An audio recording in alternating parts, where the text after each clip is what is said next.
Hello guys, magandang umaga na naman ulit sa ating lahat at muli na naman tayong nagbabalik dito sa maliit na ating channel. So ayan, at ngayon nandito tayo sa mismong bayan ng Bugalyon, Pangasinan. At nandito tayo sa may plaza. Sa gilid lang ng plaza mga guys, no, kasi kukuha tayo ng legalization ng ating tricycle. Ayan, at titingnan natin mga guys kung magkano na ba yung legalization ngayong 2024. So ito mga guys, at bago pala ang lahat, ayan, maraming salamat pala sa mga sponsor natin dyan sa US, kay Sir Vavi Ballesteros or Bernabe Ballesteros, kay Sir Johnson Bersosa or G619, at sa lahat ng mga viewers natin dyan, maraming salamat po sa patuloy na pagsuporta at pagsubaybay dito sa maliit nating channel. Kay Sir Leo Digario Bersosa at kay Ma'am Lourdes Andres ng Indiana, USA. Ayan, maraming salamat po. At tuloy lang sa pagsuporta dito sa maliit nating channel. So ganoon na rin sa mga sponsor natin dito sa bayan ng Bugalyon. Andyan si Barangay Captain RD Banlawe.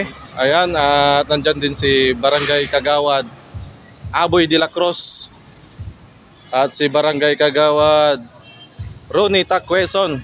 Ayan, mga opisyalis natin dito sa Barangay Poblasyon mga guys, no, Bugalyon, Pangasinan. So ito, at kukuha na tayo ng legalization mga guys ng ating tricycle. So ayan, pumasok na tayo kanina doon.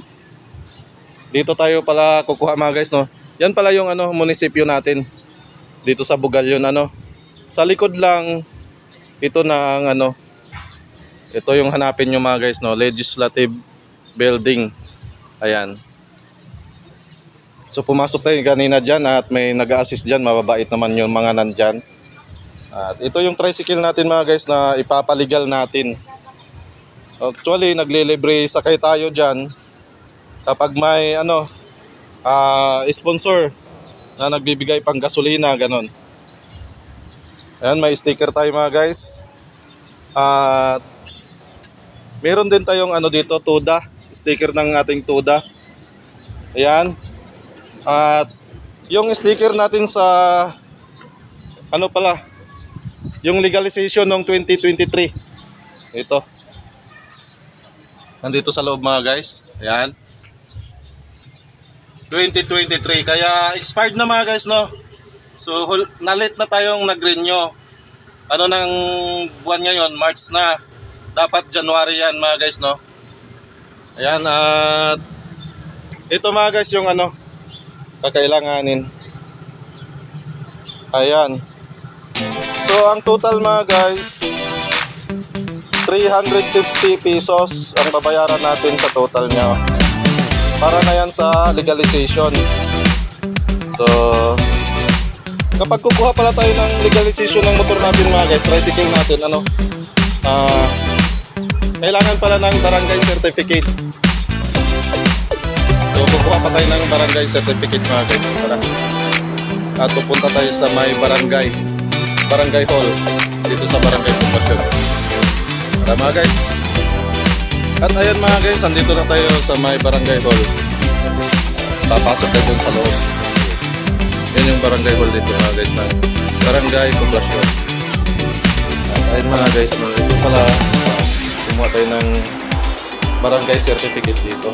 Ayan, ang requirements mga guys, ORCR ng ating motor. Ayan. Para dito sa barangay certificate. Si Kagawad Mark. Ayan, yung nag-assist sa atin. Pero naman Kagawad, kilala ka ni Sir Leo Digario Bersosa, nasa US. Oo, viewers natin yan, laging present yan dito sa mga videos natin. Ayan, si Sir Johnson Bersosa. Ayan. So, hi dyan sa US pala, no. At ayan mga guys, nakuha na natin yung barangay certificate natin. Ayan, Ayan. At mabilis na option nila dito mga guys. Maraming salamat pala kay Kagawad Mark. Ayan. Siya ang gumawa dito sa ating barangay certificate. So, ayun mga guys, punta tayo dun sa may legislative para sa magbabayad tayo ng legalization. So ayan mga guys, dito tayo sa may treasurer magbabayad dito sa may munisipyo mismo sa loob. Kaya ito, dala natin yung papel. Yan, tapos babalik tayo doon. At kukulitin natin silang mga nandun mga guys, no, yung nag-assist sa atin doon. Mababait naman pala yung mga yun. Pagtaka tayo bakit maraming hindi kumukuha ng legalization, ano. So ayan, papasok tayo dito sa may munisipyo mga guys at magbabayad tayo dyan. At ayan mga guys, nakapasok na tayo at nakaupo muna tayo dito dahil wala pang nag-assist sa atin. Ayan, nasa treasury office na tayo mga guys. Dito tayo magbabayad. Tara. At ayan, ma'am, good morning. Ayan, tapos na tayo mga guys. So, yan, kapitbahay ko yan. Morning po. Thank you. So ayan, lalabas na tayo mga guys. At ayan mga guys, pagdating natin dito, sila na mismo magdidikit ng sticker para dun sa tricycle permit.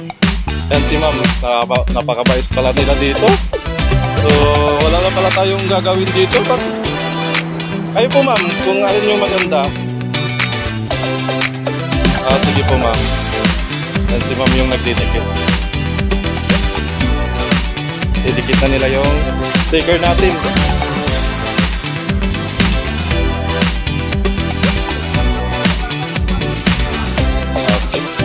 Nasa 105 tayo, no? Ano pangalan nila, ma'am? Pangalan po nila?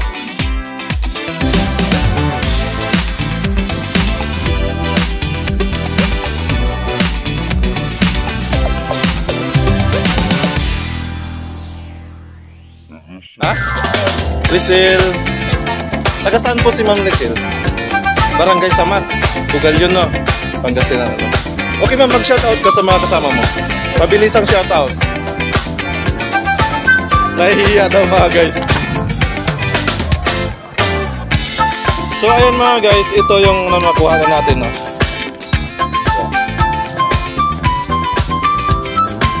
Tapos ito yung sticker natin.